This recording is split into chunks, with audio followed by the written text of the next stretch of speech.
The Battle of Honsinger Bluff was a conflict between the United States Army and the Sioux people on August 4, 1873 along the Yellowstone River near present-day Miles City, Montana. The main combatants were units of the U.S.7th Cavalry under Lt.Col. George Armstrong Custer and Native Americans from the village of the Hunkpapa Medicine Man, Sitting Bull, many of whom would clash with Custer again approximately 3 years later at the Battle of the Little Bighorn. Geography. The Battle of Honsinger Bluff took place at a point approximately 1 mile east of the confluence of the Tongue River and Yellowstone River. The battlefield, on a floodplain of the Yellowstone River, is dominated by a massive gravelly hill to the northeast, often referenced as the Big Hill in historical accounts of the battle, but referenced locally as Yellowstone Hill. This hill is nearly 13 miles long and between 1 and 3 miles wide with steep slopes of 200 to 300 feet. It is the present location of the Miles City Airport. To the east and south lies the Yellowstone River. The floodplain, varying between 1 and 3 miles in width, extends westerly upstream along the Yellowstone for nearly 13 miles until it meets Lock Bluff near Hathaway, Montana. Key positions involved a bluff, Honsinger Bluff, on the southwesterly face of Yellowstone Hill, and 2 large groves of cottonwood trees on old channels of the Yellowstone, one approximately 2 miles westerly of Yellowstone Hill and the second approximately 4 miles westerly. Participants: U.S. Army Forces. Custer and units of the 7th Cavalry were part of the military column commanded by Col.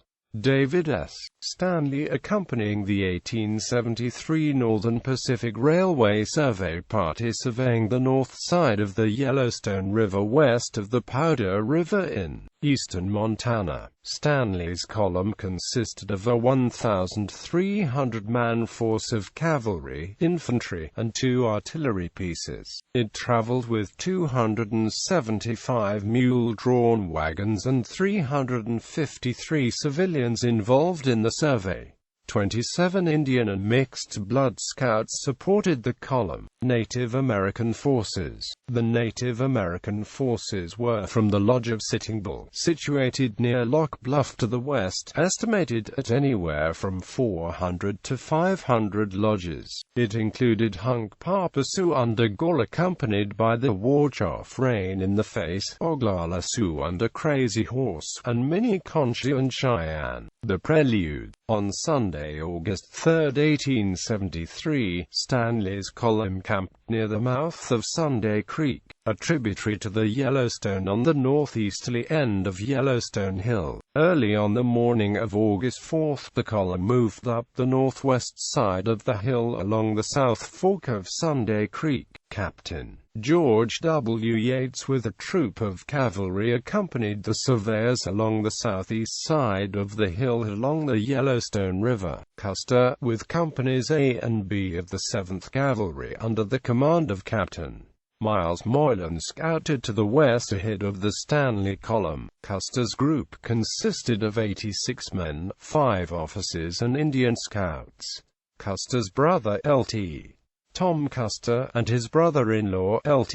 James Calhoun, accompanied him. Custer's troops traveled along the top of Yellowstone Hill and then descended a steep buffalo trail on its northwesterly end onto the broad, grass-covered floodplain. Custer spotted a wooded area along the Yellowstone, about 2 miles to the west, that would be a suitable location for the Stanley column to camp that evening. He dismounted his men in the woods, where they napped and fished in the river. The horses grazed on the grassy floodplain. Having a premonition of danger, Custer set out 2 4-man guard patrols. Scouts from Sitting Bull's village traveled along the Yellowstone west of Yellowstone Hill but did not appear to be aware of the presence of the Stanley column. They did, however, spot Custer's group resting in the woods. Reinforcements were obtained from Sitting Bull's village, and by noon somewhere between 100 and 300 Indians were hiding in the second wooded area 2 miles west of Custer's location.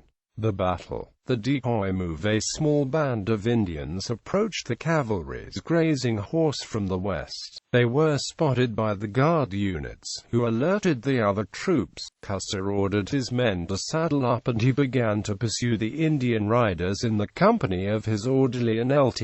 Calhoun. Tom Custer followed with a group of approximately 20 troopers. Miles Moylan led the remainder of the unit behind Tom Custer. George Custer halted his pursuit and the Indian riders also halted. When he would proceed, they would proceed. They were headed toward the wooded area along the river about 2 miles from where Custer's troops were located. This was a similar tactic used by the Indians in the Fetterman Massacre near Fort Phil Kearny, Wyoming in December 1866. As he approached the wooded area, the force of Indians hidden in the woods, estimated as anywhere from 100 to 300, broke out in pursuit of Custer. Custer retreated through a skirmish line formed by Tom Custer's men. The volley from the skirmish line distracted the pursuing Indians enough to halt their charge. Custer had Moylan pull back to the wooded area previously occupied by his troops.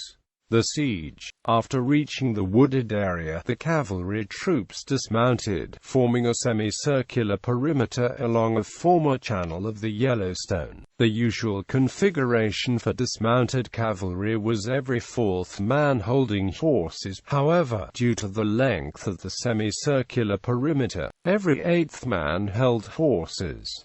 The bank of the dry channel served as a natural parapet. The Indian forces laid siege to the cavalry troops, but with little effect. About an hour into the battle, a force of nearly 50 warriors attempted to flank the cavalry's perimeter by traveling down along the river. They were hidden by the high bank. However, a scout accompanying them was spotted and drew fire. The group, thinking they had been discovered, retreated. The flanking tactic having failed, the Indians set fire to the grass, hoping to use the smoke as a screen to approach the cavalry perimeter. However, Custer's troops likewise used the smoke as a screen to move closer to the Indian forces, and the tactic did not favor either side. The siege continued for about 3 hours in reported 110 degrees Fahrenheit heat. The ambush of Honsinger, the 7th Cavalry's senior veterinary surgeon, Dr. John Honsinger, rode with Stanley's column, along with the sutler, Augustus Balleran. Honsinger was a German native who, in 1869, was appointed as the first veterinary surgeon for the post-Civil War 7th Cavalry. New York Tribune correspondent Samuel J. Barrows, with the Stanley column, had ridden with Dr. Honsinger earlier in the day and described him as a fine-looking, portly man, about 55 years of age, dressed in a blue coat and buckskin pantaloons, mounted on his fine-blooded horse. No man of the regiment took more care of his horse than he. It was an extra professional care, a love of the horse for his own sake. Around 2 o'clock p.m., oblivious to the battle raging 2 to 3 miles from them, Honsinger and Balleran left the Stanley column to ride down to the river in order to water the horses and possibly hunt for agates. A re-scout with the Stanley column, who did not speak English, attempted to stop Honsinger by grabbing the reins of his horse, pointing to the west and saying, "Indians, Indians." Honsinger, hearing sporadic shooting in that direction and believing it was Custer's men hunting game, corrected the scout by stating cavalry, and rode on. At approximately the same time, Privates John H. Ball and M. Brown, who were part of Lt.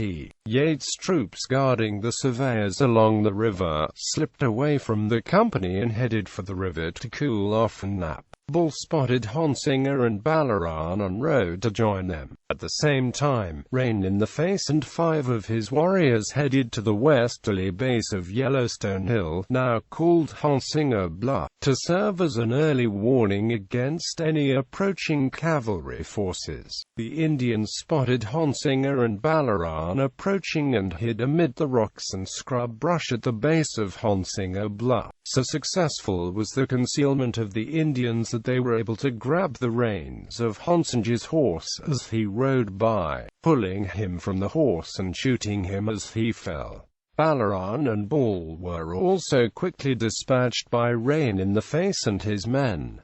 The charge, the prolonged siege by the Indian forces, lasting nearly 3 hours, was remarkably unusual, as clashes normally were much briefer and rarely involved sustained, in-place fighting. Custer's troops had nearly exhausted the 100 rounds per man ammunition cache and sent to the horse holders for their ammunition supplies. Toward the end of the battle, due to heat exhaustion of both the cavalry troops and Indian warriors, the shooting had become very sporadic. At this point, Custer ordered his men to mount up, and a bugler sounded the charge. Private Brown, napping at the base of Honsinger's Bluff, awakened to witness the ambush of Honsinger and Balaran and the shooting of the fleeing Private Bull. Brown mounted his horse without a saddle and rode wildly toward the Stanley column. Stanley heard shooting, probably the shots from Rain in the Face's scouting party, and at about the same time saw Private Brown approaching at a gallop yelling, "All down there, a kill." Fearing a repeat of the Fetman massacre, Stanley ordered the entire remaining 7th Cavalry forward, the advance unit being led by 2nd Lt. Charles Braden. Arriving at the brow of Honsinger Bluff, Braden's troop had to dismount and lead the horses down the steep slope. As they remounted, Rain in the Face's party passed within 100 yards of them, riding back toward the main Indian force. Custer's mounted troopers burst from the wood position in a charge that scattered the Indian forces, who fell back upriver with Custer's troops in pursuit. They pursued them for nearly 4 miles but were never able to close on them sufficiently to engage them. Historians still debate whether Custer charged independently of the approaching forces under Braden, or whether he had spotted Braden's approach and coordinated his charge with the arrival of the reinforcements. Casualties: while Custer's 7th Cavalry forces suffered 11 dead, the 7th Cavalry lost its senior veterinarian surgeon, Dr. John Honsinger, its sutler, Augustus Balaran, as well as Private Bull. While Honsinger and Balaran were found the day of the battle, Bull's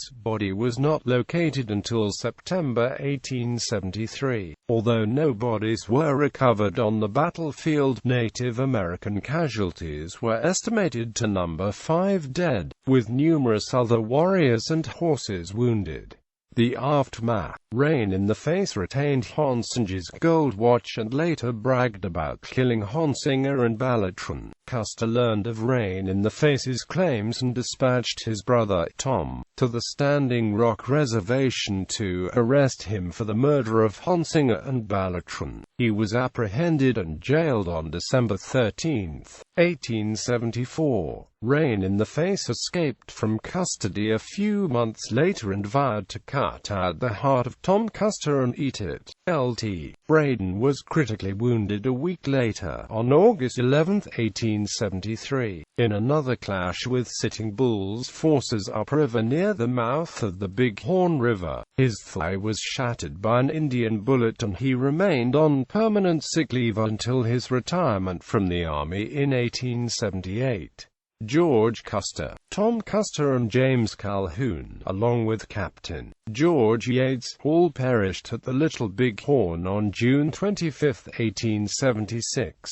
Miles Moylan and Charles Varnum survived the battle on Reno Hill. Moylan, 4 years later, was awarded the Congressional Medal of Honor for conspicuous bravery at the September 30, 1877, Battle of Bear Paw, where Lt.